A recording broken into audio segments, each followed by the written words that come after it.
നമ്മുടെ കർത്താവായ യേശുക്രിസ്തുവിൽ സ്നേഹമുള്ള എൻ്റെ സഹോദരി സഹോദരന്മാരെ, ഇന്നത്തെ ഈ പ്രഭാത പ്രാർത്ഥനയിലേക്ക് ഞാൻ നിങ്ങളെയെല്ലാം ഹൃദയപൂർവ്വം സ്വാഗതം ചെയ്യുന്നു. ദൈവം നമ്മൾക്കായി ഒരുക്കിയിരിക്കുന്ന ഈ ഒരു പുതിയ ദിവസം ദൈവത്തിൻ്റെ നമ്മോടുള്ള അനന്തമായ സ്നേഹത്തിൻ്റെയും മഹത്തായ കൃപയുടെയും പ്രതീകമാണ്. നമ്മുടെ ജീവിതം, നമ്മുടെ കുടുംബങ്ങൾ, നമ്മുടെ കുട്ടികൾ, നമ്മുടെ ബന്ധുമിത്രാദികൾ ഇവർക്കെല്ലാമായും ദൈവത്തിൻ്റെ അനുഗ്രഹങ്ങൾക്ക് വേണ്ടി നാം ഈ പ്രാർത്ഥനയിലൂടെ പ്രാർത്ഥിക്കുന്നു.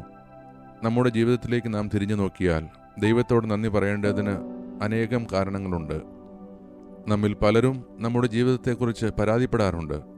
എന്നാൽ പ്രിയപ്പെട്ട സഹോദരി സഹോദരന്മാരെ, നമ്മൾ അനുഭവിക്കുന്ന ഈ ജീവിതം ലക്ഷക്കണക്കിന് ആളുകളുടെ ഒരു സ്വപ്നമായിരിക്കാം. അതിനാൽ നമുക്ക് ഇന്ന് ദൈവത്തിനോട് നന്ദി പറയാം. ഈ പ്രഭാതത്തിൽ നാം എല്ലാം ഉണർന്ന് ഒരു പുതിയ ദിവസം ആസ്വദിക്കുന്നു. എന്നാൽ അനേകം പേർക്ക് അതിനുള്ള അവസരമുണ്ടായില്ല. അതിനാൽ നമുക്ക് ആ പരിശുദ്ധ ദൈവത്തോട് വീണ്ടും ഹൃദയത്തിൽ നിന്ന് നന്ദി പറയാം. ഈ പ്രാർത്ഥനയിലൂടെ നമുക്ക് ദൈവത്തിൻ്റെ കൃപകൾ ഏറ്റുവാങ്ങുകയും ഇത് മറ്റുള്ളവരുമായി പങ്കുവെച്ച് അവരുടെ ജീവിതത്തിലും വെളിച്ചം പകരുകയും ചെയ്യാം. ഇനി നമുക്ക് ഇന്നത്തെ വായനയിലേക്ക് കടക്കാം. ഇന്നത്തെ വചനം നമ്മൾ വിശുദ്ധ മത്തായിയുടെ സുവിശേഷം 13-ാം അധ്യായം 10 മുതൽ 17 വരെയുള്ള വാക്യങ്ങളിൽ നിന്ന് കേൾക്കുന്നു. ശിഷ്യന്മാർ യേശുവിനോട് പറഞ്ഞു, നീ ജനങ്ങളോട് ഉപമകളിൽ എന്തുകൊണ്ടാണ് സംസാരിക്കുന്നത്? യേശു അവർക്ക് മറുപടി നൽകി, സ്വർഗരാജ്യത്തിൻ്റെ രഹസ്യങ്ങൾ അറിയാൻ നിങ്ങൾക്കാണ് അനുവദിക്കപ്പെട്ടിരിക്കുന്നത്, അവർക്കല്ല. അവർ കണ്ണുള്ളവരാണ്, പക്ഷെ കാണുന്നില്ല; ചെവിയുള്ളവരാണ്, എന്നിട്ടും കേൾക്കുന്നില്ല; ഹൃദയമുള്ളവരാണ്, എന്നിട്ടും മനസ്സിലാക്കുന്നില്ല. പ്രിയപ്പെട്ടവരെ, ഈ വചനഭാഗം ദൈവം എങ്ങനെ നമ്മുടെ ഹൃദയങ്ങളെ ശാന്തമായി സ്പർശിക്കുകയും അവൻ്റെ സ്നേഹത്തിൽ നമ്മെ വളർത്തുകയും ചെയ്യുന്നു എന്നതിൻ്റെ തെളിവാണ്. യേശു ഉപമകളിലൂടെ നമ്മെ പഠിപ്പിക്കുന്നു.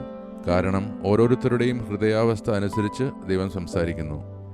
ദൈവത്തിൻ്റെ സത്യം കാണാൻ നമ്മുടെ കണ്ണുകൾ തുറക്കപ്പെട്ടിരിക്കണം. അവൻ്റെ വചനം കേൾക്കാൻ നമ്മുടെ ചെവികൾ തുറക്കപ്പെട്ടിരിക്കണം. അവൻ്റെ ആഗ്രഹം മനസ്സിലാക്കാൻ നമ്മുടെ മനസ്സുകൾ സജ്ജമായിരിക്കണം. ദൈവം നമ്മെ നിത്യേന സംരക്ഷിക്കുകയും ശരിയായ ദിശയിൽ നയിക്കുകയും ചെയ്യുന്നു. നമ്മൾ അവനിൽ വിശ്വസിക്കുമ്പോൾ അവൻ നമ്മുടെ ഹൃദയത്തിൽ പ്രവർത്തിക്കുന്നു. ഇന്ന് നാം കേട്ട ഈ വചനം നമ്മെ പ്രത്യാശയിലേക്ക് നയിക്കുന്നു. ദൈവം നമ്മെ മറന്നിട്ടില്ല. അവൻ്റെ സ്നേഹം, അവൻ്റെ കരുതൽ, സംരക്ഷണം ഇന്നും നീളുന്നു. ആയതിനാൽ നമുക്ക് ഈ ദിവസം പ്രത്യാശയോടും സ്നേഹത്തോടും ആരംഭിക്കാം.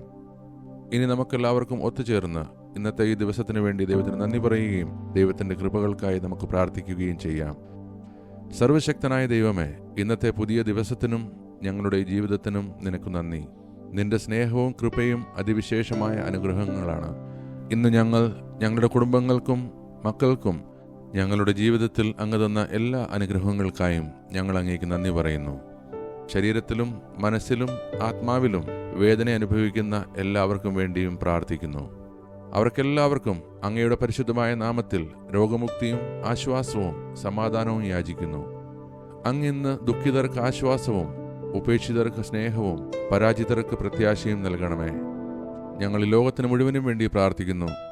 ലോക നേതാക്കൾക്ക് ജ്ഞാനവും ആത്മബോധവും നൽകണമേ. അവരെല്ലാവരും മാനവതയെ മുമ്പിൽ വെച്ച് അവർ ചെയ്യേണ്ട കാര്യങ്ങൾ നന്നായി ചെയ്യാനുള്ള അനുഗ്രഹം അങ്ങ് നൽകണമേ. എല്ലാ യുദ്ധങ്ങളും അവസാനിക്കട്ടെ.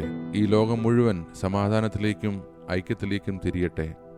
അങ്ങയുടെ പരിശുദ്ധാത്മാവിൻ്റെ സാന്നിധ്യവും അനുഗ്രഹങ്ങളും ഇന്ന് ഞങ്ങളുടെ ജീവിതത്തിൽ ഞങ്ങൾ അനുഭവിക്കുമാറാകട്ടെ. ദൈവപിതാവിൻ്റെ സ്നേഹവും നമ്മുടെ കർത്താവായ യേശുക്രിസ്തുവിൻ്റെ കൃപയും പരിശുദ്ധാത്മാവിൻ്റെ ആത്മീയ സമാധാനവും നിത്യവും നമ്മോടുകൂടെ ഉണ്ടായിരിക്കട്ടെ. ആമേൻ. പ്രിയപ്പെട്ടവരെ, ഈ പ്രാർത്ഥനയിലൂടെ ദൈവം നിങ്ങളെ അനുഗ്രഹിച്ചുവെന്ന് നിങ്ങൾ വിശ്വസിക്കുന്നുവെങ്കിൽ ദയവായി മറ്റുള്ളവരുമായും ഈ പ്രാർത്ഥന ഷെയർ ചെയ്യുക. നമുക്ക് ഒരേ ദൈവത്തോട് ഒരുമിച്ച് പ്രാർത്ഥിക്കുകയും മറ്റുള്ളവരുടെ ജീവിതത്തിലും ദൈവത്തിൻ്റെ വെളിച്ചം എത്തിക്കുകയും ചെയ്യാം. ഇന്നേ ദിവസം നമ്മെ എല്ലാവരെയും ദൈവം എല്ലാവിധ അനുഗ്രഹങ്ങളിലൂടെയും സമൃദ്ധിയിലൂടെയും നയിക്കട്ടെ. നമുക്ക് നാളെ വീണ്ടും ഒരുമിച്ച് കാണാം. ദൈവം മുമ്പിൽ ഒരുമിച്ച് പ്രാർത്ഥിക്കാം.